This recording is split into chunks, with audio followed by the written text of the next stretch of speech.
महाराष्ट्रातील तमाम मराठी बांधवांना मानाचा जय शिवराय.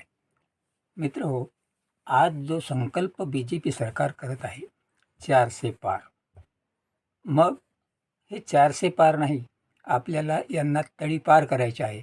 कारण आपल्याच मराठवाड्यातील एका अबला स्त्रीला हे तडीपार करतात आणि कारण काय दाखवतात, तर ही मराठा समाजाच्या आंदोलनामध्ये सक्रिय भाग घेत आहे, म्हणून तिला तडीपार केलं जातं. विचार करा, आपला समुदाय आज 28 ते 30-32% मराठा समाज आहे. मराठा समाजाची अवस्था जर अशी असेल, आज मराठा समाज जर जात्यात असेल तर 18 पगड जाती, मग दलित असो, मुस्लिम असो वा धनगर असो, यांनी विचार केला पाहिजे की आज मराठा समाज एवढा मोठा असताना याच्यावर अन्याय केला जातो. तर माझं एक त्यांना कळकळीचं आव्हान आहे, आम्ही आज जात्यात आहोत, पण उद्या तुम्ही सुपात आहात.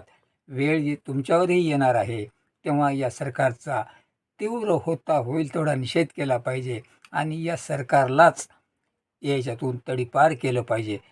मग ते सत्ताधारी कुठलेही असोत, विरोधक असोत वा कोणी जे सत्तेवर आहेत, त्यांना अजिबात मतदान करता कामा नये व यांची जागा दाखवली पाहिजे.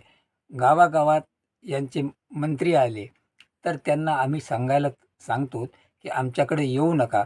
तर येऊ नका म्हटलं तर ते आमच्यावर 353 सारखे गुन्हे दाखल करतात व शासकीय कामात अडथळा निर्माण केला म्हणून हे आजचे विद्यमान गृहमंत्री गुन्हे दाखल करतात. तेव्हा यांची जागा दाखवली पाहिजे. उमेदवाराला मतदान करतेवेळेस तो कुठल्या जातीचा आहे हा पाहू नका, पण तो आरक्षण विरोधी आहे का याचा जरूर विचार करा व आरक्षण विरोधी असणाऱ्या प्रत्येक प्रस्थापिताला या निवडणुकीत पाडायचं काम करा. बस एवढंच. धन्यवाद.